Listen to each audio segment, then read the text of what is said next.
the enemy of my enemy is my friend, what about the enemy of my enemy's enemy's enemy? That's what we got going on in Afghanistan right now. So after 20 years of fighting the Taliban, we pulled off a perfectly executed withdrawal in August of 2021 that had just about everyone around the world pointing to as a model of how to end a long, drawn-out conflict. I find didn't go quite that well, and we found out pretty quickly that the Taliban would be running the country in no time at all, and now they are. So even though we're not actively engaged in a war with the Taliban, we're not exactly on good terms. And as of today, the U.S. doesn't formally recognize the Taliban as the legitimate government of Afghanistan, which is really just a diplomatic exercise because there's nobody else even really close to running that country right now. Technically, there are some groups like the National Resistance Front that continue to hold out, but realistically, the Taliban hold control over the vast majority of the country. So there's one party, Taliban. Next up, we have the self-proclaimed Islamic State, or more specifically in this case, Islamic State Khorasan Province, or ISK or ISKP.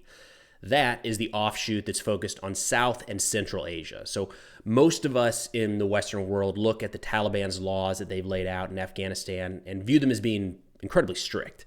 So to call out a few, women can't travel on their own to public places like gyms or parks. They've been barred from attending university, and women can no longer work at non-governmental organizations. A little above and beyond what we're used to here, but the Islamic State looked at that and said, too lenient. We can do better.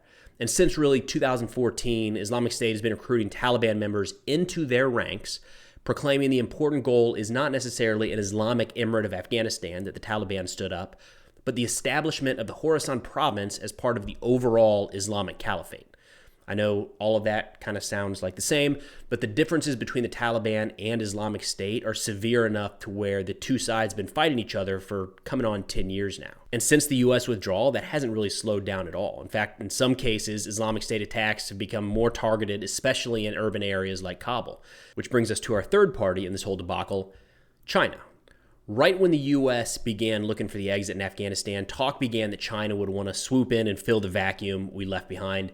And it didn't take long. Negotiations quickly began about economic development in Afghanistan, and China stepped up to assist victims of an earthquake in southern Afghanistan in 2022, providing over $7 million worth of aid. But while China and the Taliban were making strides, along comes the Islamic State, not too happy about this new relationship. And in December of 2022, ISK fighters attacked a hotel in Kabul frequented by Chinese visitors, sparking the Chinese government to urge their citizens to leave the country. Shortly thereafter, ISK released a statement saying that the liberation of Chinese Uyghur Muslims was one of their top priorities going forward. This ISK stance is probably twofold. First, China is looking to be one of, if not the primary economic backer of the Taliban. So if the Islamic State wants to undermine the Taliban, their support structure is a pretty good place to start, right? Second, I think it's safe to say that China has been under a little bit of heat over their treatment of Uyghur Muslims recently. So calling that out as a stated goal likely gives Islamic State Khorasan Province some credibility and may serve as a recruiting tool for those not necessarily interested in the internal power struggles in Afghanistan. By pointing to an issue in China, that potentially opens the door to a broader pool of recruits that are hoping to make that struggle theirs. So that's where it sits today. The Taliban are trying to run Afghanistan. China is thinking about bringing on board a new ally. Meanwhile, the Islamic State, who we are still targeting all across the globe, by the way, is on the offensive to make sure neither one of those two things happen. Get it? Got it? Good. Neither do I. That's all we got for now. Till next time.